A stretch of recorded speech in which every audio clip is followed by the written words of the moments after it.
Full name is David Brown, David Arthur Brown, actually.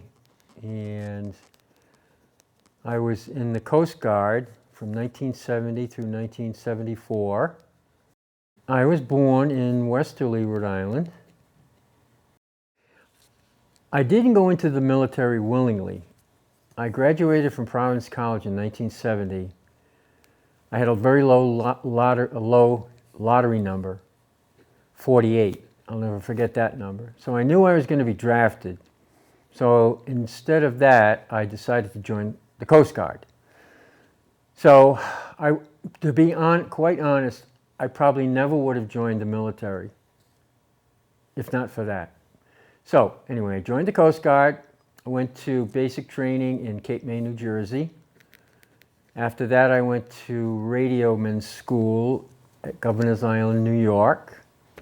And after that, I was stationed at Alexandria, Virginia, at a radio station. And we would communicate with ships offshore. At that time, weather messages came in there were 4 Coast Guard ships offshore, and they would send in what you call text messages today, but it was on radio teletype. And we would get those messages and we would forward them on to the weather station in Washington, D.C. And that's how the weather on the East Coast that's how they knew what the weather was going to be. So I did that for 3.5 years. That's where I stayed. And it really was almost like a civilian job. I worked shifts, 3 shifts, and it would change weekly, every month. So it was an interesting experience, but to be honest, like I said, I never would have joined, but I'm very thankful that I did because I got a lot out of it. How did your family and friends feel about you joining? They were nonplussed. They figured that it was probably better for me to join and then end up over in Vietnam, where I would have ended up, more than likely. And they just accepted it. My brother Bill was in the Navy, and for some reason, I couldn't join the Navy. There was a reason. I looked at the Navy, the Coast Guard, and the Air Force, and for some reason, the Coast Guard seemed to be the one to go to. So they just accepted it at the time. It's better than Vietnam. And what about any specialized training that you received? At radio school, yes, Morse code, and we used Morse code a lot in those days. There is no such thing in the Coast Guard anymore as a radioman, and it's changed quite a bit, obviously, since 1970 through 74. But I trained, that was 6 months training, and then after that, I was very lucky. I did well in radio school, so the better you did, the better you had at choosing where you wanted to go after radio school, what duty station you wanted to go to. So I decided that I would, because I was married at the time, and I didn't want any ship duty. So I was never on a ship, which is odd for somebody that's in the Coast Guard. But I stayed on land as a radioman in Alexandria, Virginia, for 3.5 years, and that was my duty. I enjoyed it. It was different, but it was good. What would you say was one of the hardest parts of the military lifestyle for you to adapt to? To be honest, like I mentioned before, it was almost like once I got through the boot camp, which was not easy at that time. And one of the reasons it wasn't so easy in boot camp is because a lot of college people were going into the Coast Guard and the Air Force because, like me, they didn't want to go into the Army. So they made it a little bit more difficult because they knew that, and so it was a little more challenging. What was the best part of your service experience? The best part was the camaraderie with the people that I served with. I met actually a person from Westerly, Rhode Island, Fred Harwood, whose son, who is Dr. Harwood, was born in Alexandria, where my daughter was born. And Fred, it was a coincidence that we would meet. He was a couple of years older than me, but he was at the radio station where I was. And I still communicate with a fellow who lives in Iowa. His name is Harvey Langabout, and I keep in touch with him.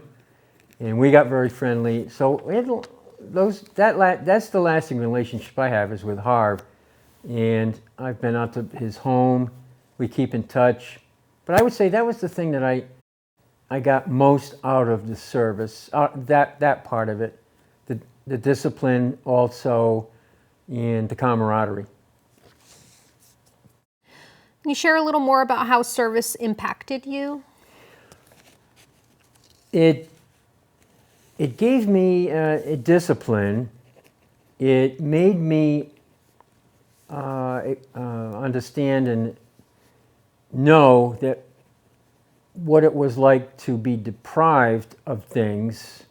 And I think that was a good thing. I think it would be good if everybody could go through that, because you would enjoy and appreciate more the things that you have. And that's one of the things that I found that I got out of my military service. And when I got through all of that, you were deprived of so much when you're in boot camp, and I took that away, and I really enjoyed, I think, more the things that I remember. The first day I got to boot camp, first night, I got there. It was late at night, and we all got off the bus. Of course, they're screaming and yelling at you. You go and lay down in your bunk. And I thought to myself, the next morning when I got up, what the hell did I do? Why did I do this? This is crazy. I said, I can't get out of this. And so anyway, the discipline was really good. And the friendships that I made, and I do keep in touch with that one person. Are you part of any veterans organizations? No, I never joined any of the organizations. I always felt that like the VFW was for people that had been in combat and had done really more things than I ever did in the service. So I never thought I would fit really with the VFW. So, but I'm very grateful for the for the veterans, the benefits that I get as a veteran from the VA. And I get medications from the VA, and I go and get a checkup every year. So I'm very thankful about that. Of course, no one knew back then how much it would cost you to pay for medical insurance. What are some life lessons you learned from your military service? To be on time, to accept, direction, and that discipline, I think, has helped me a lot through my life, where I've worked and just in my regular daily life. What do you wish more people knew about veterans? I was very fortunate in the service that I performed. Veterans that have been in wars, younger veterans, in the most recent wars. I see these ads on TV of veterans that have had their legs blown off, and I look at that and I say, I can't believe someone would go that far to serve their country, and they still, I'm sure a lot of these men and women find it very difficult, obviously now, to live a normal life. I wish more people, younger people, could see and realize how much some veterans have given up. Some have given all, a lot have given some. I've seen that, and I always like that saying. I respect these people so much, and even the younger ones that have come back and haven't had any physical injuries, but a lot of mental problems and things that if you haven't experienced that, and I haven't experienced it, and I'm not sure how I would have dealt with it. Is there a message that you'd like to leave for future generations who will view or hear this interview? I think it's important to serve your country in whatever fashion that you would consider. It really shapes the rest of your life. It has mine. As I mentioned, my job was almost like a civilian job. I learned so much by for 4 years in the Coast Guard, and I've taken that throughout my life. It's guided me many times. Is there anything you would like to add that we haven't covered? No, I don't think so. I think we've covered just about everything. I am so appreciative of what has been doing for Stonington veterans. This memorial, the idea started by Tony Lombardo, and came to fruition through a lot of hard work by Stacy Haskell in particular, who really is the one that made this happen in the first selectman's office. It's going to be a great tribute to the over 7,000 veterans who have lived in Stonington at one time, or veterans that live there now,